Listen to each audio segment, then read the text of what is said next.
आपली पहिली कारकीर्द जर का 5 वर्षाची पाहिली तर या कारकिर्दीला एक 2-5 दिवसामध्ये आता आचारसंहिता लागेल. म्हणजे ही कारकीर्द पूर्ण होताना मी इथे आलेलो आहे. मार्चमध्ये पुन्हा येणार आहे महापौर इकडे बसल्यानंतर, पुन्हा एकदा भगवा फडकल्यानंतर. मुंबई महापालिका मुख्यालयातील हा प्रसंग. प्रबोधनकार ठाकरे यांच्या तैलचित्र अनावरण वेळी शिवसेना पक्षप्रमुख उद्धव ठाकरे आणि मुख्यमंत्री देवेंद्र फडणवीस यांच्यात झालेली ही हात मिळवणी मनापासून होती की फक्त फोटोपुरतीच हे लवकरच स्पष्ट होईल.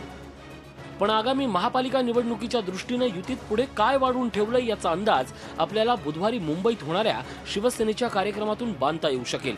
आगामी महापालिका आणि जिल्हा परिषद निवडणुकीच्या दृष्टीनं शिवसेनेची पदाधिकारी आणि लोकप्रतिनिधींची राज्यव्यापी बैठक वांद्रे पूर्व येथील रंगशारदा सभागृहात बुधवारी आयोजित करण्यात आली आहे. उद्धव ठाकरे नेमकी काय भूमिका मांडतात याकडे लक्ष असणार आहे.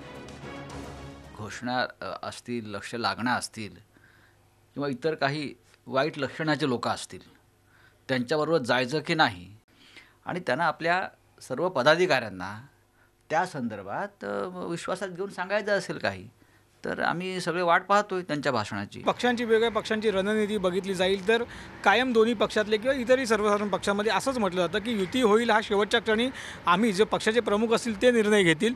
मात्र पक्षांना एकच संदेश दिला जाईल की तुम्ही तळागाळात करताना स्वबळावरती लढायचा या पद्धतीनेच तुम्ही कामाला लागा, अशा पद्धतीचाच मेसेज दिला जाईल असं दिसतंय. महापालिका निवडणुकीत युती व्हावी अशी उद्धव ठाकरे आणि देवेंद्र फडणवीस यांची इच्छा आहे.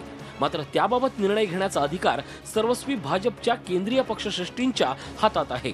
मुंबई महापालिकेतील भ्रष्टाचाराच्या आडून भाजपनं शिवसेनेला लक्ष्य करण्यास सुरुवात केली आहे. दोन्ही पक्षाचे कार्यकर्ते स्वबळाची भाषा करतायत.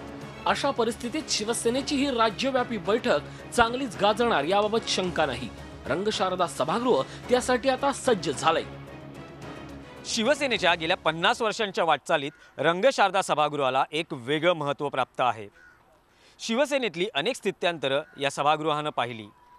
नारायण राणे यांचं बंडही इथलंच आणि युती तुटताना उद्धव ठाकरेंनी भाजपाविरोधात केलेलं जहाल भाषणही इथलंच. त्यामुळे आगामी महापालिका निवडणुकांच्या पार्श्वभूमीवर शिवसेनेच्या राज्यव्यापी अधिवेशनाच्या निमित्तानं हे सभागृह पुन्हा एकदा चर्चेचा केंद्रबिंदू बनलंय.